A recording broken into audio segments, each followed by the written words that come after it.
جو زمانہ جہالت کے اندر حج کی رسم و رواج تھیں، ان کے اندر کئی ایک خرافات بھی ان لوگوں نے شامل کر لی تھی۔ ایک یہ کہ ان کا ایک اپنی طرف سے گھڑا ہوا فلسفہ تھا کہ جو کپڑے ہم پہنتے ہیں،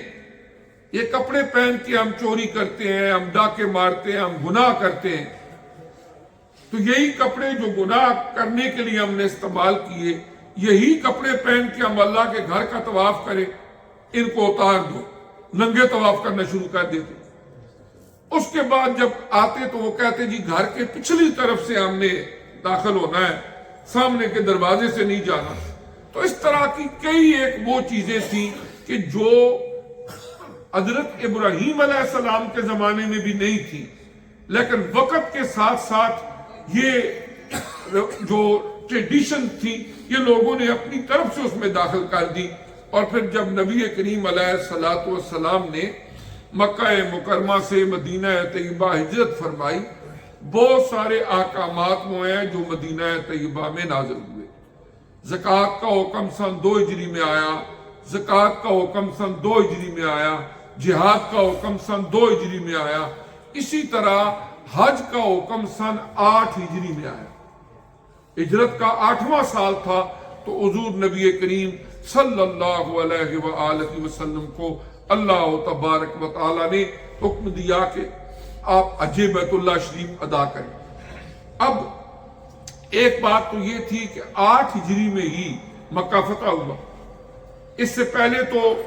مکہ مکرمہ کے اوپر مسلمانوں کا کنٹرول نہیں تھا، اور جب فاتحانہ انداز میں آقا علیہ السلام 8 ہجری میں مکہ مکرمہ میں آئے اور وہاں پر اللہ تبارک و تعالیٰ نے فتح و نصرت عطا فرمائی، کوئی ایک گملہ نہیں ٹوٹا، کوئی ایک بندہ کسی کو زخمی تک بھی نہیں کیا، حالانکہ وہ لوگ جو مکے والے تھے وہ ڈر رہے تھے، انہیں یہ خطرہ تھا کہ 13 سال تک انہیں ہم نے ہر اذیت دی، سوشل بائیکاٹ کیے، ان کو تکلیفیں دی، اب یہ واپس آ رہے ہیں ایک طاقت کے ساتھ تو یقینی طور پر انتقام لیں گے۔ لیکن وہاں پر ایک جملہ جو نبی کریم علیہ السلام کی حدیث مبارکہ میں ہے، آپ نے فرمایا کہ حضرت یوسف علیہ السلام کو ان کے بھائیوں نے کنویں میں ڈال دیا، زیادتی کی، ظلم کیا۔ اب پھر اللہ تعالیٰ نے اس کنعان کے کنویں سے ان کو نکالا۔ یہ اللہ کی حکمت ہے کہ وہ بازار مصر میں پہنچ گئے، عزیز مصر ان کو خریدنے پر راضی ہو گیا اپنی بیوی کے کہنے پر۔ پھر وہاں پر وہ اس کے گھر میں رہے، آپ پر ایک جھوٹا الزام لگ گیا، اس جھوٹے الزام کی وجہ سے آپ کو جیل بھی کاٹنی پڑی۔ پھر اللہ تعالیٰ نے حالات ایسے پیدا کیے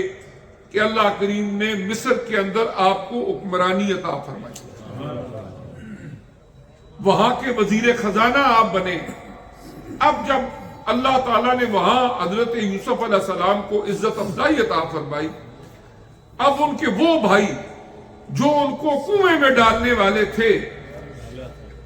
سر جھکائے، شرمندہ ہو کر ان کے پاس آئے، اور انہیں ڈر تھا کہ جس بھائی کو ہم نے کنویں میں ڈال دیا تھا آج اس کے پاس طاقت ہے، پتہ نہیں ہمارے ساتھ کیا رویہ رکھیں گے۔ لیکن قرآنی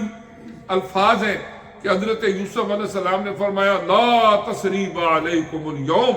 کہ آج کے دن تم سے کوئی انتقام نہیں لیا جائے گا۔ تو فتح مکہ کے موقع پر آقا علیہ السلام نے فرمایا میرے بھائی، حضرت سیدنا یوسف علیہ السلام نے جو سرزمین مصر میں فرمایا تھا، آج میں مکہ میں بھی وہی اعلان کرتا ہوں کہ لا تثریب علیکم اليوم، آج تم سے کوئی انتقام نہیں لیا جائے گا بلکہ آپ نے سب کو معاف فرما دیا۔ اب جب 8 ہجری میں مکہ فتح ہو گیا، اس کے بعد اللہ تبارک و تعالیٰ نے اب حج بیت اللہ شریف کے لیے حالات سازگار ہو گئے۔ اب مسلمان پورے کنٹرول کے ساتھ یہاں پر آ کر حج بیت اللہ شریف کی ادائیگی کر سکتے تھے۔ اس طرح جب 8 ہجری میں یہ حکم آیا تو 9 ہجری کے اندر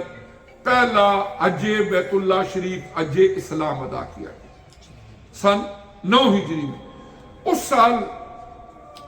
حضور علیہ السلام کے اعلان نبوت کے بعد مسلمانوں کے اپنے کنٹرول میں جو حج ہوا،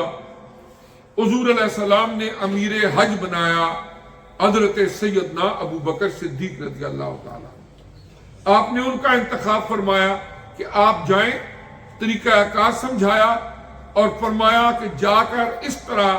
حج بیت اللہ شریف کی عمارت اور امامت کے فرائض سر انجام دیں۔